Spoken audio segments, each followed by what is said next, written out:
You know that moment when you're half asleep and suddenly this strange noise pulls you out of that fuzzy borderline between dreaming and waking? Well, I had one of those nights recently, except the noise was so weird it wasn't just some random dream fragment. It was real, and it was coming from the house right across the street. It was around 2 a.m. And I'd finally convinced myself to get some decent sleep after a long day. The bedroom was silent except for a faint humming sound that didn't quite make sense. Then, out of nowhere, there was this knock-no, more like a series of sharp, deliberate taps coming from that old wooden window frame of the house across from us. The kind of knocking that sounds like someone wants to send a message but maybe isn't quite sure what it is. Now, to be honest, my first thought wasn't, oh, this is the start of something exciting. Nope, it was more like, am I losing it? Did I just imagine that? I glanced over at Maya, who was half buried under her pillow, and she looked just as confused as I felt.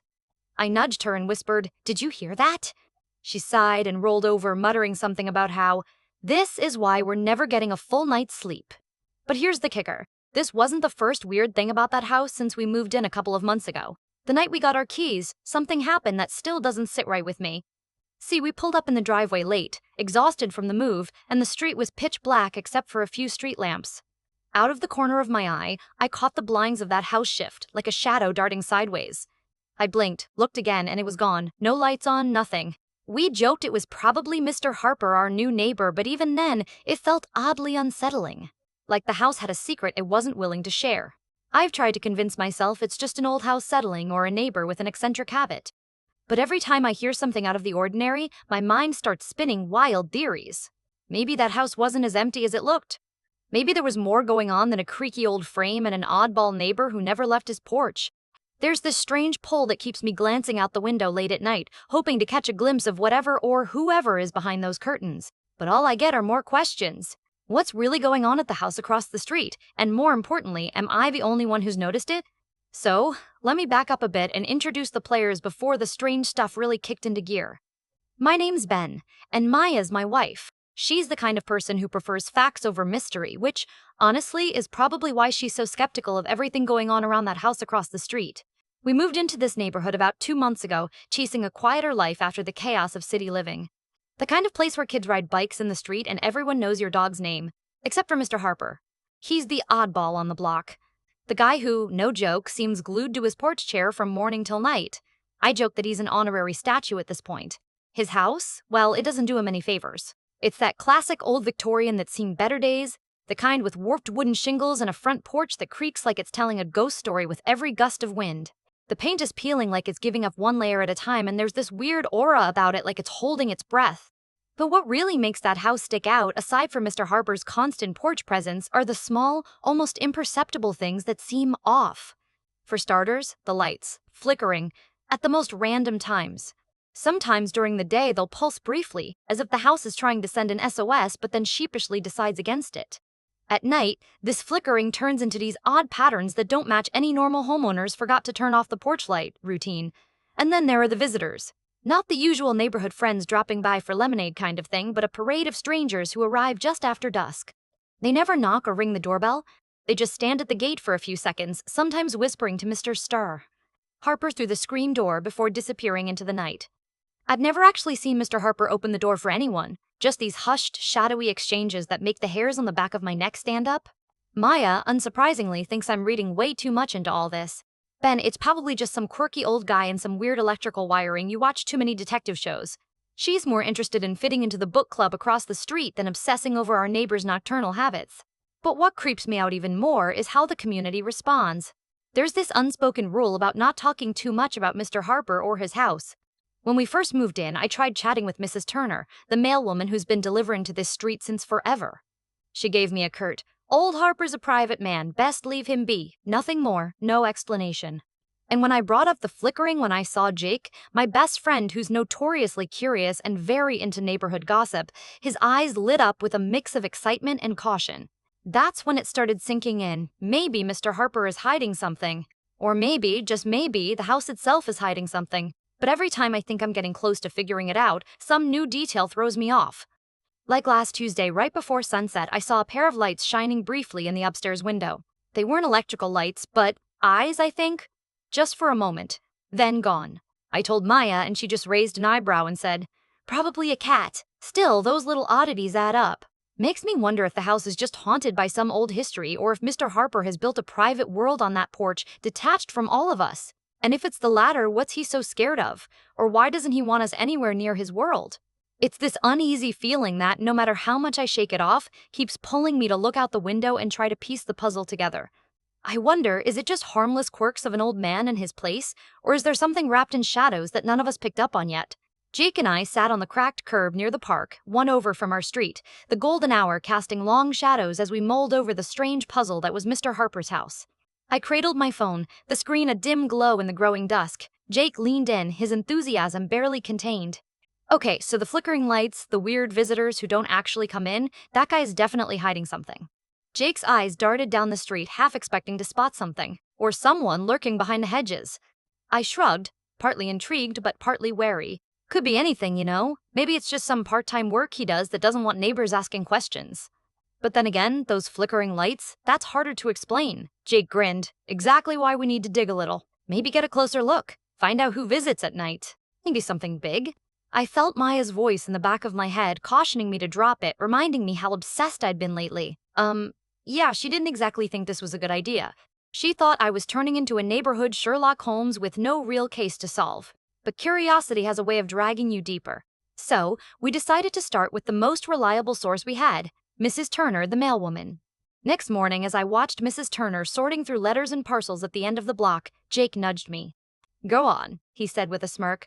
I jogged over, trying to keep the nervous excitement disguised under a calm hello. Morning, Mrs. Turner. She glanced up, her eyes narrowing for a moment, that sharp gaze like she'd seen 1,000 things no one else had. Yes, she replied, tone clipped but polite. So, you've been here a long time. What can you tell me about Mr. Harper? The folks around say he keeps to himself, but there's a lot of talk about strange visitors and lights flickering.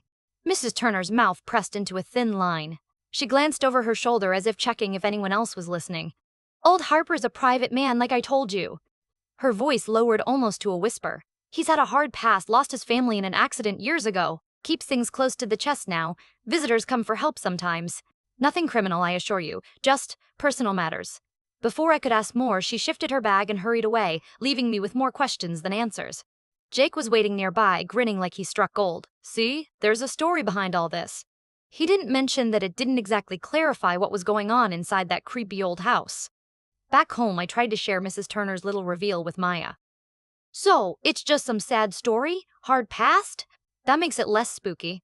She rolled her eyes, flopping onto the couch, phone already in hand. You're making this way bigger than it is. Let the guy live. Seriously. I sighed, feeling a little guilty for dragging her into this ongoing obsession. She was right. Maybe it was just an old man carrying his losses. But something about Mrs. Turner's hesitation, that whisper of personal matters, didn't quite sit with me. Jake and I decided one evening to get a little closer to the house, better pace ourselves, see if we could spot anything unusual in the fading daylight. We scoped out the side street that wrapped around Mr. Harper's yard, staying in the shadows behind some thick bushes. That's when we saw movement, soft, deliberate, shadowy figures slipping through the gate quietly. A woman, maybe? Another man.